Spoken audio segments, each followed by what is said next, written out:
fuck's sake.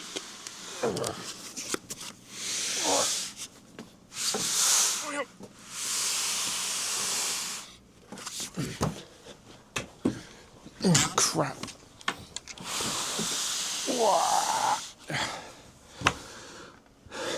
Do you guys have any idea how long it takes to disconnect 3 active rack mount servers when you're not disconnecting all of the backup operations, making sure there's no active file operations in place, you don't get a flood of alerts via email on your local client device? Then there is actually physically disentangling all of the cables, disentangling all of the rack handles, everything to get it out of a cabinet onto this desk and stacking them up. I never say like and subscribe on these videos, but if you don't like or subscribe at least a bit on this video, you have got no bloody heart.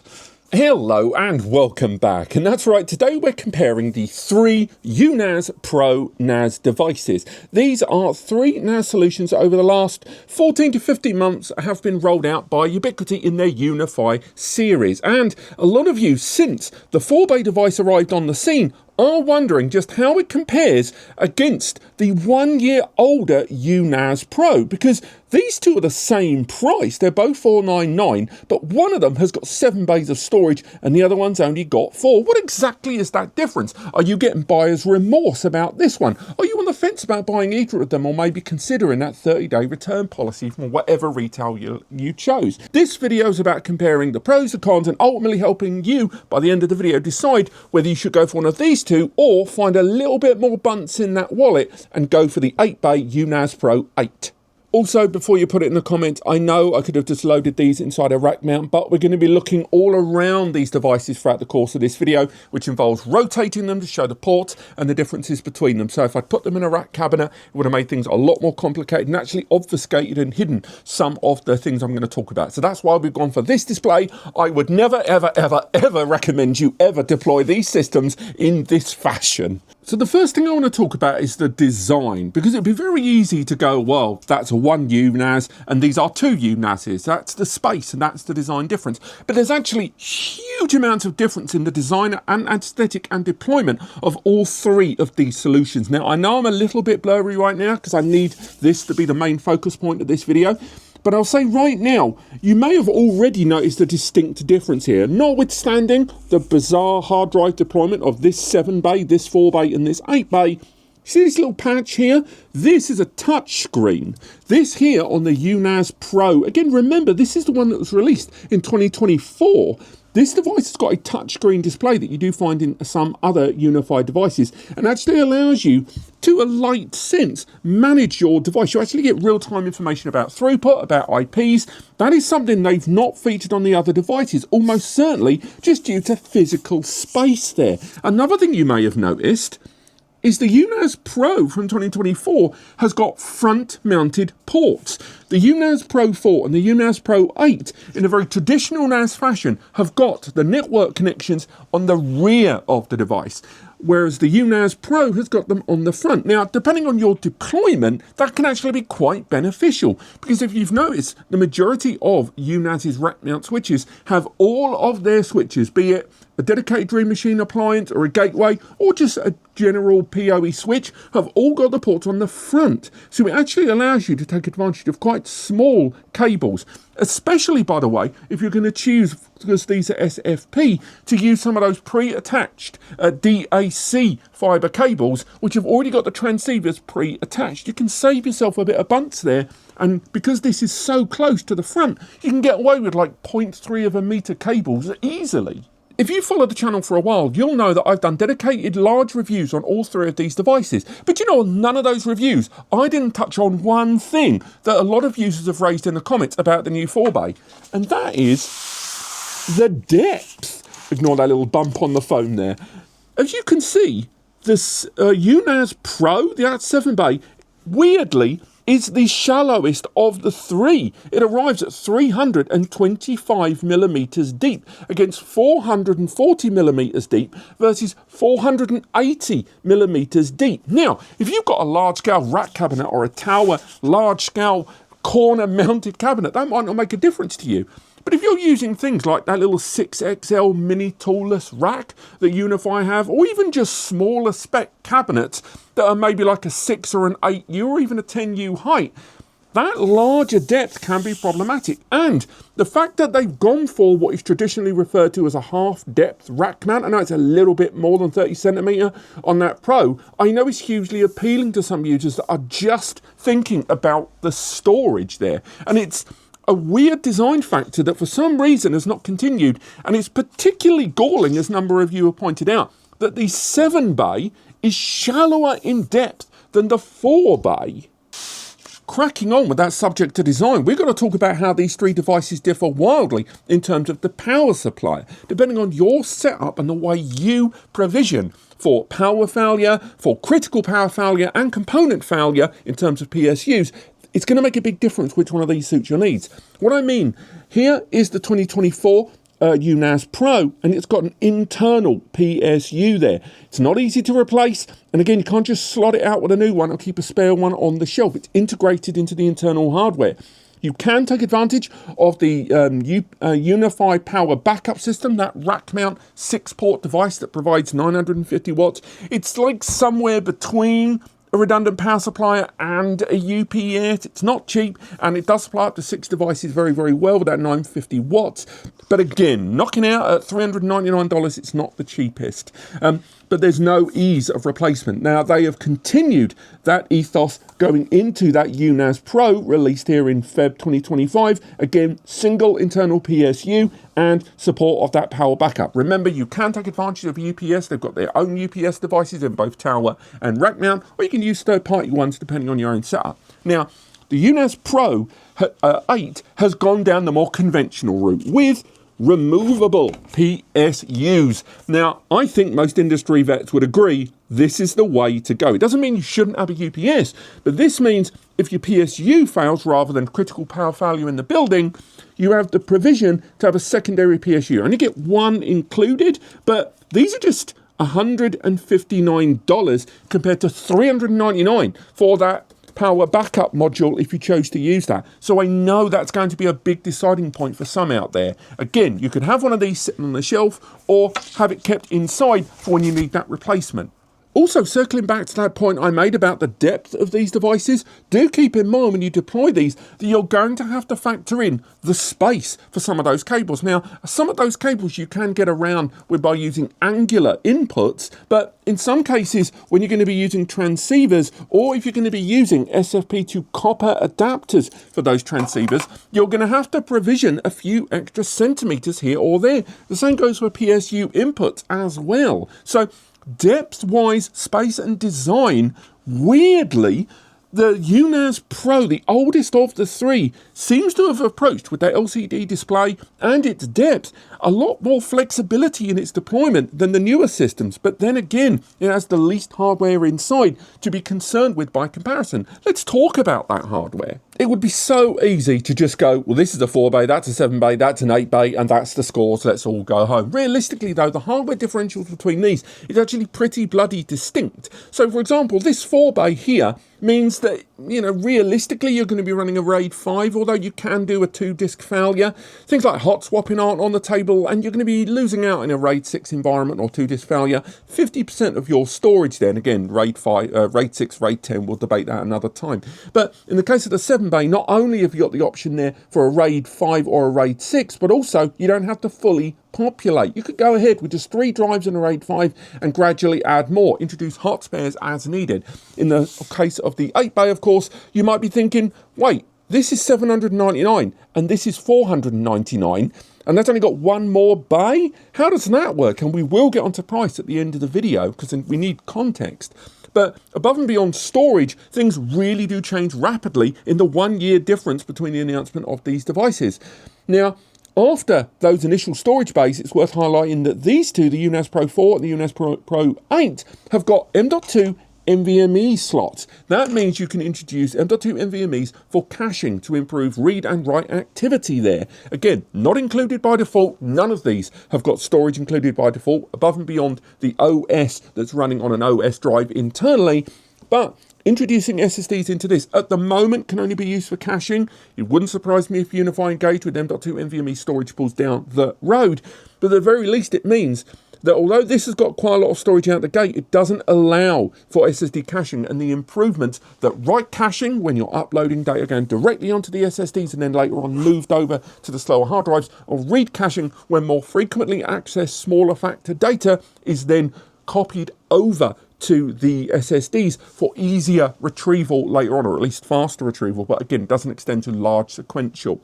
That said, quick point of order, do remember that the 4 and the 8 bay, just like the desktop devices, do not include the trays the M.2s arrive on. You have to buy those separately, or if you buy your storage from UniFi, Ubiquiti store, it does include the trays. I just wanted to include that.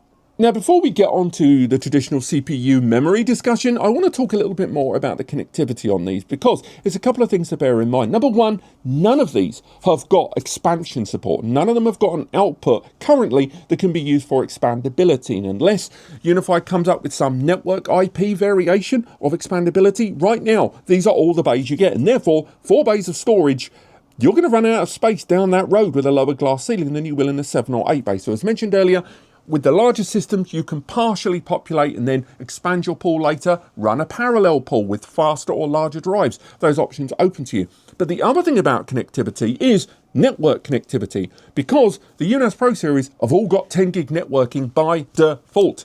However, the 499 UNAS Pro has 1, the 499 UNAS Pro 4 has 2, and the 799 UNAS Pro 8 has 3. Now, I want to add with that network connectivity, it's going to be hugely dependent on the storage media you choose to use. The CPU and memory inside these, which we'll get onto in a moment, is pretty much built on efficiency more than anything else. But I will say, depending on whether you choose to use larger, more enterprise-grade hard drives at 7200 RPM and lots of cache, or if you choose to use SSDs, you are definitely going to see higher performance as well as utilizing those M.2 NVMe's. But just remember that the 10 gig, 2 times 10 gig, and the 3 times 10 gig here are your total maximum network connectivity, as well as the option for failover. It doesn't guarantee you 10, 20, and 30 gigabits of network connectivity. But if what you care about is network connections, active, aggregating together, or SMB multi-channel down the road, or just failover, definitely head down this tower for more.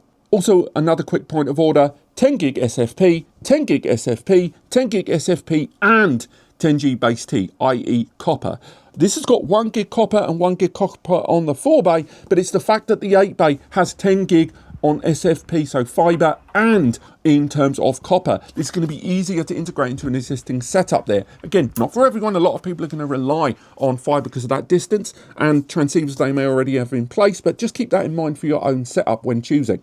Next up, CPU and memory. I told you I'd get round to it because on paper, the oldest one of the 3, the UNAS Pro, is the weakest of the 3, but not by much. And I would also add the disclaimer that it would not surprise me in the least if down the road, UniFi or Ubiquiti just changed the CPU inside this for the same one inside these and just didn't tell anyone. They just update the spec sheet and kept the price the same.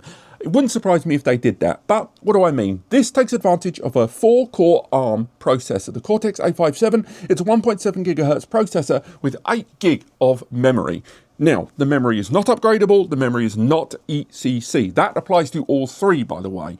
However, the CPU inside the UNAS Pro 4 and the UNAS Pro 8 is same family. It's a Cortex ARM processor, so again, built for efficiency. It's not like an x86 from Intel or AMD, but there is more memory inside the UNAS Pro 8, and both of those CPUs, by the way, are 2.0 gigahertz. You're getting 0.3 or 300 megahertz more processing power per core on these two than you are on that UNAS Pro 7 bay there at the top. But it's the fact that you're getting 16 gig of memory on the 8 bay and 8 gig on these two that I think is very, very important. Because in the case of all 3 of these, and again, it does apply once again to the storage media you choose to use, but the CPU and the memory on these are pretty much the main barrier between you and performance. Yes, network connectivity, but particularly if you're using hard drives, every bit of that CPU and RAM is going to be important to you there. And 16 gig of memory, remember none of these can be upgraded, is a much higher glass ceiling overall. The CPU distinctions between them I actually think is pretty bloody minor, but the memory is what's really, really important here. Between these two, the extra CPU power doesn't mean anything. I would say if you are thinking long term, and particularly if the idea of using SSDs for traditional storage or as caching, that takes more memory. So memory is key here. And ultimately, the further down here we go, the better they get. Finally, price and value. Normally when I do these comparisons, I would start the video talking about price because realistically, if you're coming to a comparison, price makes a big difference to a lot of users. But we needed context for three devices as similar as this. Hence why we went through the design, we went through the specifications, the hardware, the inside and the outside. I could go on about the differences further in this $499, $499 and $799 comparison. For example, these two here, they include the rails. With this, you have to buy the rails separately. And that's really it. They're pretty much identical in terms of what you're getting outside in accessories. So when we talk about price and value, we should need to quantify it. And I want to do it in the most caveman way possible. I mean, if I was going to be a basic bitch about it, I would say 7 bays, 4 bays, 8 bays, $72, $83, $79 per bay. But we know there's more to it than this. We need to quantify things more. Let's get super nerdy here, and I know this is all caveman maths, but hear me out. I wanted to break down the distinct points about each device, and if something was very, very similar, such as a 4-core ARM CPU, I didn't include it if it was the same across all three. I broke it down by individual elements of the storage, of the M.2 bays, of the RAM, and the network connectivity, and this is how it worked out. The UNAS Pro 4, that 4-bay 1U rack mount, worked out $14.60 per element. That is the modular bit by bit I've gone for. Whereas the UNAS Pro 7 bay worked out actually more expensive at 22.60 cents per element. And finally, in terms of that UNAS Pro 8, the most expensive of the three actually worked out the cheapest in terms of per element, and in which case value because of the 16 gig of RAM and the extra 10 GBE. That worked out at $14.20 per element. Again, I know this is super caveman, and I didn't even factor in that extra PSU, as you can see there, which would have brought it down to $13.77. I couldn't really work out the rails, but even then, between the three of these, the best value offering for me and my caveman maths, which I'm sure someone will tear the arse off out of in the comments, says that the UNAS Pro 8 is the best value.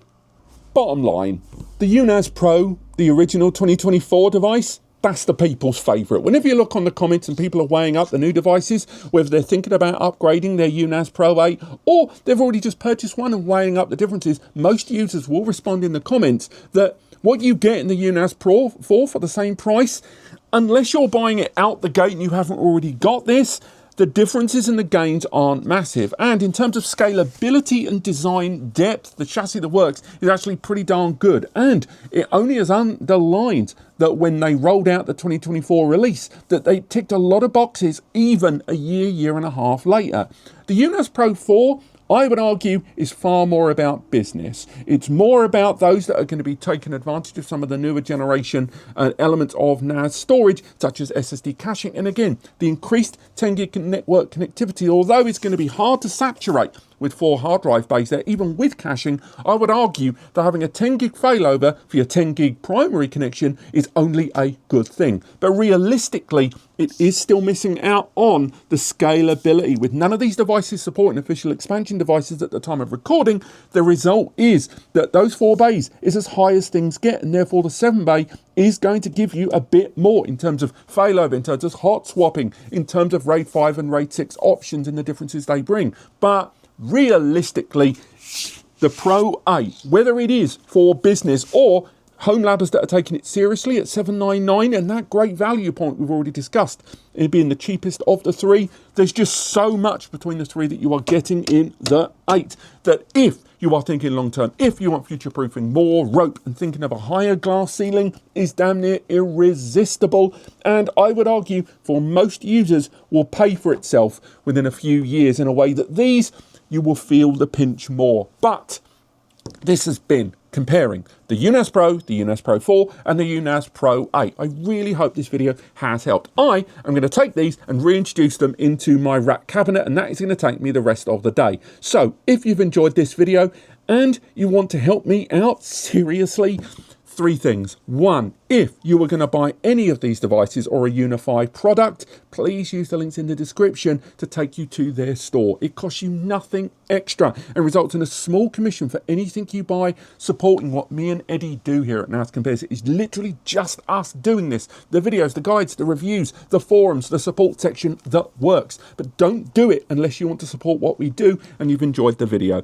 Also, there will be a written guide version of this coming up very soon. Hopefully it's already live, linked in the description too, and I'll add a few extra details and any observations people make in the comments there too. But apart from that, thank you so much for watching, and I'll see you next time.